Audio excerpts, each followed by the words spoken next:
दोस्तों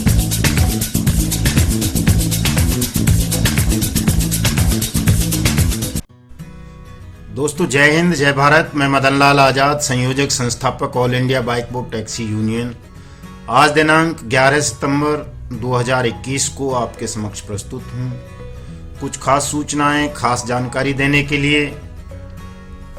ऑल ठगी प्रकरण के मामलों में जितने भी ठगी प्रकरण हुए हैं हमारे देश में या हो रहे हैं, इन सभी के संदर्भ में एक बहुत ज़रूरी सूचना आप तक पहुंचानी है। इस वीडियो संदेश को पूरा सुनेंगे दोस्तों, और ये थोड़ा भिन्न किस्म का वीडियो है मेरा। जैसा कि मैं आमतौर पर वीडियो पोस्ट करता हूँ, ये उस तरह का नहीं है, क्योंकि ये आज मैंने सुबह एक आर्टिकल लिखा है, उसी में तमाम सूचनाएं दी हैं और उसी को मैं पढ़ करके सुनाऊंगा। और ये जो मेरी रिपोर्ट है, आर्टिकल है, ये हमारे भारत की सीमा सुरक्षा बल से रिटायर्ड एक इंस्पेक्टर लेवल के ऑफिसर की पीड़ा, दुख और दर्द पर आधारित है। चूंकि वो भी बाइक बोट टैक्सी स्कैम के शिकार बने हैं, और वो केवल बाइक बोट टैक्सी स्कैम के शिकार ही नहीं बने, बल्कि 2 बिल्डर्स ने भी उनके साथ चीटिंग की है, जिनमें से एक बड़ा फेमस नाम है आम्रपाली, और दूसरा भी एक है यूनिटेक। और उनकी जो पीड़ा है वो बड़ी भयावह पीड़ा है, और उनके उस दर्द से व्यथित होकर के आज का मैंने ये आर्टिकल लिखा था। इस आर्टिकल को ही पूरा पढ़ करके अपने इस वीडियो संदेश में मैं सुनाऊंगा। आप सबसे अनुरोध है कि इस वीडियो संदेश को पूरा सुनेंगे और इस वीडियो को आप तमाम लोग शेयर भी करेंगे। इस चैनल को, युगांतर न्यूज को सब्सक्राइब करेंगे, और कल का जो हमारा ट्विटर पर विशेष अभियान है अनियमित जमा योजना पाबंदी कानून 2019 को लागू करवाने के लिए, उसमें भी तमाम लोग आप सादर आमंत्रित हैं। युगांतर न्यूज ट्विटर हैंडल को फॉलो कर लेंगे ताकि हम अपने इस अभियान को सफलतापूर्वक संपन्न कर सकें और अनियमित जमा योजना पाबंदी कानून 2019 को लागू करवाकर न केवल उन रिटायर्ड इंस्पेक्टर साहब का, बल्कि तमाम ठगी पीड़ितों का, जो भी 20 करोड़ ठगी पीड़ित हैं हमारे देश में, चाहे वो बाइक बोट वाले हों, हेलो टैक्सी वाले, टॉप राइड वाले, राधा माधव कॉरपोरेशन लिमिटेड वाले, ब्लू फॉक्स मोशन वाले, स्ट्रीट हॉक वाले, श्योरगैन वाले, आदर्श वाले, सहारा वाले, PACL वाले, कल्पतरु वाले, और जितनी भी इस तरह की सोसाइटीज या ठग कंपनीज हैं, तमाम पीड़ितों के लिए मेरा ये संदेश है। सबको न्याय मिले, सबकी मेहनत की कमाई वापस मिले, उसी को लेकर कल का हमारा ट्विटर अभियान है, उसमें आप तमाम लोग सम्मिलित होंगे, ऐसी उम्मीद करता हूं दोस्तों।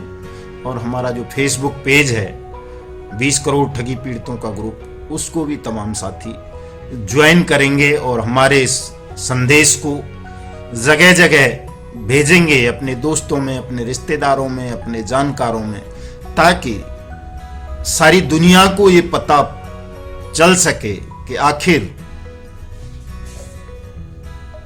हिंदुस्तान में हुआ क्या है, कैसे पूरे हिंदुस्तान को ठगों ने ठग लिया है, और कैसे लोग बेमौत मारे जा रहे हैं, किस तरह से उनको मौत के कगार पर खड़ा कर दिया गया है। तो मैं आरंभ करता हूं दोस्तों, उस आर्टिकल को पढ़ना बड़े ध्यानपूर्वक सुनेंगे। मेरी तबीयत 4-5 दिन से खराब थी, तो इसलिए मैं कोई वीडियो बना भी नहीं पाया हूं। कोई आवाज़ में दिक्कत है थोड़ा सा और गले में, तो थोड़ा बीच में डिस्टरबेंस आ जाए तो थोड़ा उसके लिए क्षमा कर देना। तो लिखा है दोस्तों कि मौन मत रहो, अपनी पीड़ा को सार्वजनिक करो दोस्तों, यही सर्वोत्तम सरल मार्ग है आपके धन की वापसी का। पश्चिमी उत्तर प्रदेश, जहां की भूमि उपजाऊ है तो पशु दुधारू हैं, योगेश्वर भगवान श्री कृष्ण की कर्मभूमि है ये क्षेत्र। हमारे इस महान क्षेत्र ने हिंदुस्तान को अनेक वीर, अनगिनत वीरांगना दी हैं। मातृभूमि पर मर मिटने वाले लाखों शहीदों की विरासत है। अपने देश को ज्ञान दिया है, हमने साहस दिया है, उन्नत फसलें दी हैं। हमारा ये क्षेत्र ऐसा क्षेत्र है जहां का ब्राह्मण भी केवल पूजा पाठ नहीं करता बल्कि वो खेती, किसानी, मजदूरी जैसे देवीय और परिश्रमी कामों को भी करता है।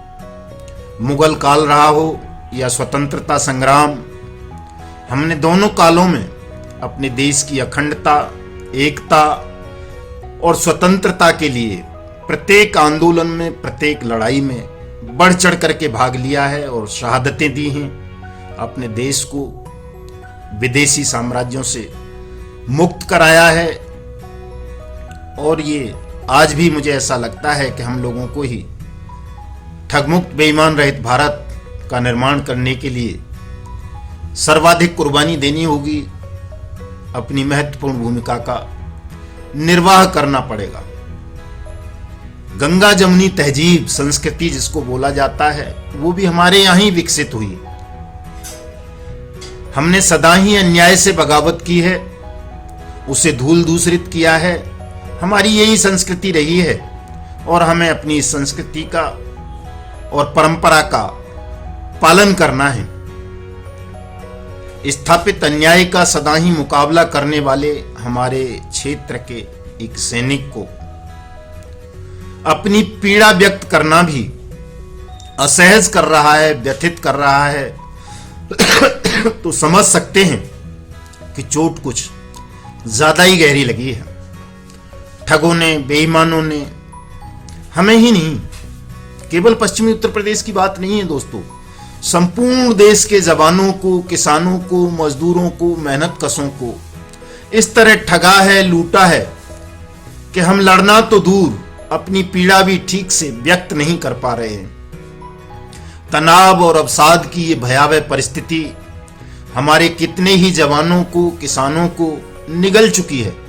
कितने ही आत्महत्या कर चुके हैं, कितने ही आत्महत्या के कगार पर हैं। भारत की सीमाओं पर दुश्मन देशों के दांत खट्टे करने वाले हमारी सेना के एक रिटायर्ड ऑफिसर की पीड़ा, दर्द देखा नहीं जाता। बाइक, बोट, टैक्सी ठगी मामले में और आम्रपाली जैसी ठग बिल्डर्स कंपनी के झांसे में आकर वो अपनी जीवन भर की जमा पूंजी ही नहीं, अपनी वंशानुगत पूंजी के साथ साथ वो सब भी गंवा बैठे जिसके लिए हम जीते मरते हैं। सम्मान, इज्जत हमें सबसे प्यारा है, इसके लिए हम अपनी संतानों तक का वध कर देते हैं। सबसे ज्यादा प्यारी चीज है ये। वैसे हमें ही क्या, पूरे संसार में शायद दुनिया को सम्मान और इज्जत सबसे ज्यादा प्यारा होता है, लेकिन हमारी जो कल्चर है उसमें तो कुछ ज्यादा ही है ये चीज कि हम अपनी संतानों तक का, प्रियजनों तक का वध कर देते हैं यदि वो हमारी इज्जत को कहीं दाग लगाएं या उससे खिलवाड़ करें या समाज में हमें अपमानित होकर जीवन जीना पड़े। हम लोग समाज में अपमानित होकर जीवन जीना कभी पसंद नहीं करते, भले ही स्वयं आत्महत्या करनी पड़े या किसी का भी वध करना पड़े, ऐसी संस्कृति रही है हमारी। लेकिन दोस्तों, बड़े दुख की बात है, शर्म की बात है, क्षोभ की बात है कि ठगों ने हमसे हमारा सम्मान भी छीन लिया, धन भी छीन लिया, यहां तक कि आवाज छीन ली। हम किसी को बता नहीं सकते कि हमारे साथ ये हुआ है।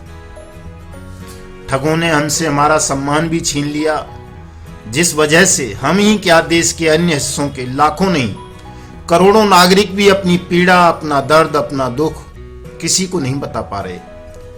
निवेश, रोजगार, आवास और पेंशन के नाम पर ठगों ने 20 करोड़ भारतीयों से उनका सब कुछ छीन लिया। ठगों ने कहीं सहकारी समिति बनाई, तो कहीं फाइनेंस कंपनी, तो कहीं मकान दुकान देने के लिए बिल्डर ग्रुप, तो कहीं ज्यादा लाभ देने का झांसा देने वाले फर्जी कॉरपोरेशन और चिटफंड फर्म। वर्ष 2012 से लगातार भारत के साथ ठगी होती रही और सरकारों ने इन्हें रोकने का कोई प्रयास नहीं किया। उल्टा सरकारें कभी रोजगार मेले लगाकर, तो कभी आवास के नाम पर, कभी पेंशन के नाम पर, कभी मोटे रिटर्न, मोटी कमाई के नाम पर, तो कभी आत्मनिर्भर भारत के नाम पर ठग स्कीम्स को प्रमोट करती रही, प्रचारित करती रही, प्रसारित करती रही, जिसके झांसे में आकर देश का हर तीसरा नागरिक अपने जीवन की, दादा बाबाओं की कमाई को ठगों के हवाले करता गया और आज पूरा देश कंगाल हो गया, ठगों के कब्जे में चला गया। फर्जी राष्ट्रवाद, फर्जी देशभक्ति और फर्जी गर्व का ऐसा मायाजाल रचा गया जिसमें पूरा देश फंसता गया। एक शेर याद आता है दोस्तों, बड़ा समसामयिक शेर है। हम गरीबों की जरा मजबूरियां समझा करो, हम गरीबों की जरा मजबूरियां समझा करो, जिसको अच्छा कह दिया उसको बुरा कैसे कहें। दोस्तों, अच्छा कई बार हम बुरे आदमी को भी कह देते हैं, ठग को भी कह देते हैं, शैतान को भी कह देते हैं, लेकिन जब हमें यह समझ आ जाए कि हमने जिसे अच्छा कह दिया था वो ठग था, धूर्त था, मक्कार था, शैतान था, गद्दार था, तो ऐसे आदमी की बुराई करने में, मुखालफत करने में, विरोध करने में हमें पीछे नहीं हटना चाहिए। यही धर्म की, यही न्याय की, यही सत्य की, यही समय की मांग है। दोस्तों, हमने अपने मन से, स्वेच्छा से ठगों को नहीं चुना था, न ठगों के हवाले अपनी मेहनत की कमाई को, वतन को किया था। यह सब हमसे करवाया गया, हमें बहकाया गया, भ्रमित किया गया, हमें ठगों तक पहुंचाया गया, ले जाया गया सरकारों एवं सरकारी दलालों द्वारा। हम स्वयं ठगों के पास नहीं गए थे, हमें ले जाया गया था। इसलिए हमें उस आत्मग्लानि के भाव से बाहर आकर ठगों का मुकाबला करना होगा। अपनी जमा पूंजी के लिए, अपने वतन के लिए, अपने परिवार के लिए, अपने उस सम्मान के लिए, अपने उस भविष्य के लिए जिसके लिए हम अपने प्रियजनों तक का वध करते रहे हैं। ये करना पड़ेगा दोस्तों, अन्य कोई विकल्प है नहीं हमारे सामने। हमारे सामने केवल और केवल एक विकल्प शेष है, अभी उपलब्ध है, कि यदि हम तमाम लोग मिलकर के, चाहे हम जिस भी ठग कंपनी की ठगी स्कीम का शिकार हुए हैं, यदि हम तमाम लोग अनियमित जमा योजना पाबंदी कानून 2019 को लागू करवा लेते हैं, तो हमारा धन 180 कार्य दिवसों में वापस मिलने की संभावना बन जाती है, मिल जाएगा। यदि हम संगठित हो गए तो, और हमने सामूहिक रूप से इस आवाज को उठा दिया तो। ये कानून लागू करवाने के लिए हमें कोई तीर, तोप, तलवार, भाले बर्छी नहीं चलाने, कहीं हिंसा नहीं करनी है, कहीं उपद्रव नहीं करने, कहीं तोड़फोड़ नहीं करनी है, किसी के मर्डर नहीं करने हैं दोस्तों।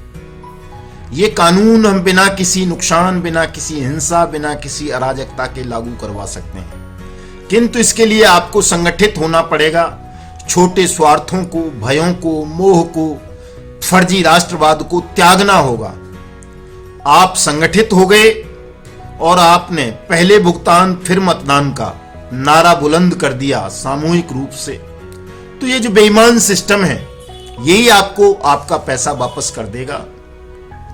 आप जो भी हैं, जहां भी हैं, जैसे भी हैं, अपनी पीड़ा को सार्वजनिक करें, जैसे भी कर सकें, सोशल मीडिया के द्वारा, पत्रों के द्वारा, फोन कॉल के द्वारा, मेल के द्वारा, एसएमएस के द्वारा, आपस में बातचीत करके, बैनर पोस्टर के लगा करके, जैसे भी आप कर सकते हैं। आपको अपनी पीड़ा को व्यक्त करना है, सार्वजनिक करना है, इसे सबको बताना है, छुपाना नहीं है। जितना छुपाओगे उतना ये रोग बढ़ता जाएगा, और जितना इसको सार्वजनिक करोगे उतना जल्दी आपका पैसा वापस मिल जाएगा, आप स्वस्थ हो जाएंगे, निरोगी हो जाएंगे, ताकतवर बन जाएंगे, ठग कमजोर हो जाएंगे। इसको विशेष रूप से ध्यान करो सब साथी। जब आप अपनी पीड़ा को सार्वजनिक करेंगे तो ऐसा करने से जिन्होंने भी आपके साथ ठगी की है, वो कोई कंपनी हो, सोसाइटी हो, कॉरपोरेशन हो, फाइनेंसर हो, बैंक हो, बिल्डर हो, एजेंट हो, दलाल हो, फर्म हो, सरकार हो, उसमें कानून का भय उत्पन्न होगा। अभी वो बेखौफ हैं, आप डरे हैं। हमें इस परिस्थिति को बदलना है, उल्टा करना है।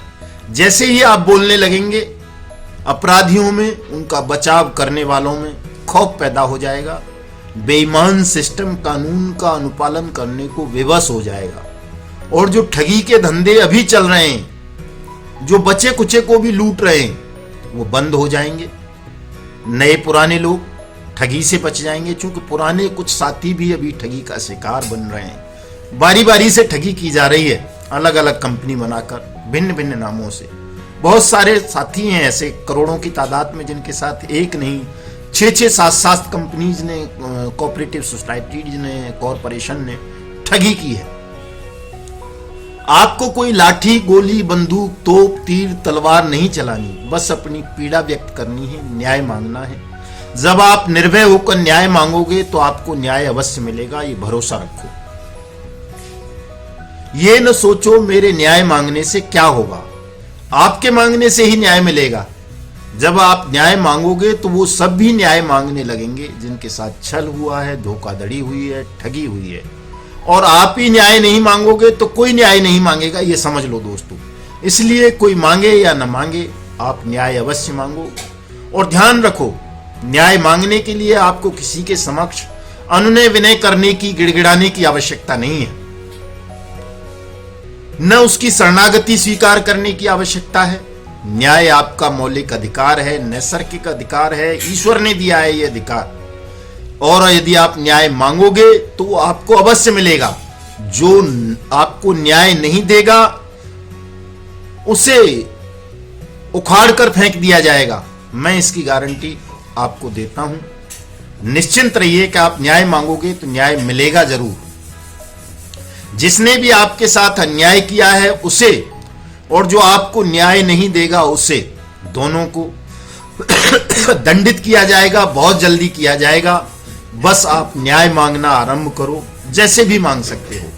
न्याय जरूर मांगो। यदि आप मौन रहोगे, न्याय नहीं मांगोगे, यूनियन भी ज्वाइन नहीं करोगे, कोर्ट भी नहीं जाओगे, सरकार को भी नहीं बताओगे, तो आपका धन मिलना असंभव हो जाएगा। इसलिए दोस्तों, इस न्याय की लड़ाई में तमाम लोग सम्मिलित हों, संगठित होकर के आवाज उठाइए, आपको न्याय अवश्य मिल जाएगा। जय हिंद, जय भारत।